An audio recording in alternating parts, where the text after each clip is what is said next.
चुनाव एक फर्जी नेता जो ये बताता है कि मैं राजस्थान का सबसे लोकप्रिय नेता हूं।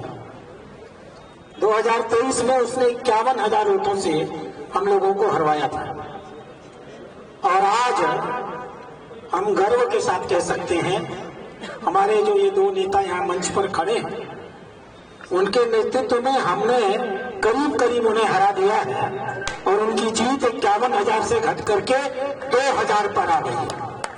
यानी आपने सिद्ध किया कि पूरे राजस्थान में ही नहीं दौसा में भी अब सबसे लोकप्रिय पार्टी अगर कोई है तो वह भारतीय जनता पार्टी। आप कल्पना करिए रामगढ़ में जब मैं पहली बार गया था मुझे बताया गया कि यहाँ पाकिस्तानियों को यहाँ ला करके उनके वैलिड सर्टिफिकेट बनवाए जाते हैं। मुझे बताया गया कि बांग्लादेशियों और रोहिंग्यों को फंसाने का काम यहाँ का विधायक किया करता है। मुझे बताया गया है कि रामगढ़ स्मगलिंग का केंद्र बन गया है इन मुस्लिम कट्टरपंथी जनप्रतिनिधियों के द्वारा। एक आतंक था उस आदमी का, आज वो हमारे बीच में नहीं है। उनके पुत्र तो चुनाव लड़ रहे थे, अगर जीते होते तो एक नई पीढ़ी का आधुनिक आतंक लेकर के आए होते।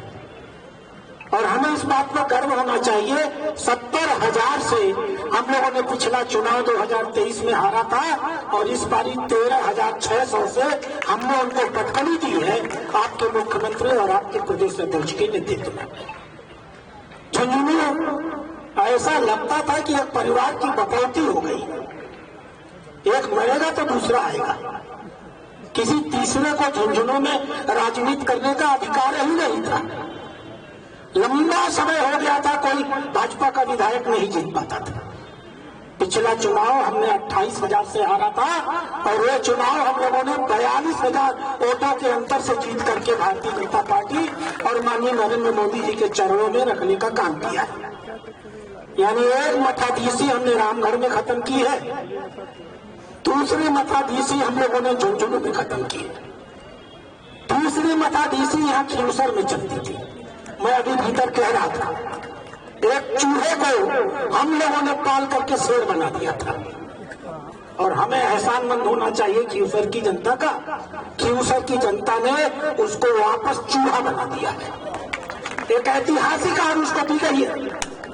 जितना वोट खींवसर में आरएलपी और कांग्रेस को मिला है भारतीय जनता पार्टी उन दोनों से मिला करके अधिक वोट पा करके जीती है।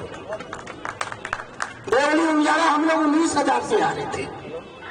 एक लंपट किस्म का निर्दलीय विधायक और माननीय मुख्यमंत्री से मैं आग्रह करूंगा आपकी पहचान कानून और व्यवस्था की रचना के लिए हुई है और कानून के अब तक मैं यही कहता था कि राजस्थान में चुनाव आचार संहिता लगी हुई है, इसलिए मैं बोलूंगा नहीं। अब चुनाव आचार संहिता हट चुकी है।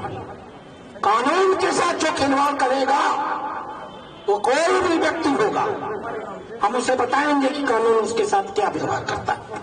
और हमने ऐतिहासिक विजय प्राप्त की है। 19,000 की हार को पलट करके हमने 43,000 की जीत में बदल दिया है। और 84 में देश के टुकड़े करने के षड्यंत्र होते हैं, हिंदू विरोधी राजनीति को भड़काने का काम होता है। हम 70,000 से वो चुनाव हारे थे पिछली बारी। आप सब कार्यकर्ताओं का इस मंच पर खड़े आदमी हर आदमी एहसानमंद है। हमारी जीत हमारी हार 70,000 से घट करके अब सिर्फ 24,000 रह गई है। निश्चिंत रहिए, अगला चुनाव होगा माननीय मुख्यमंत्री के नेतृत्व में होगा। हम बाप पार्टी को इस राजस्थान की धरती से उखाड़ करके मांगने वाले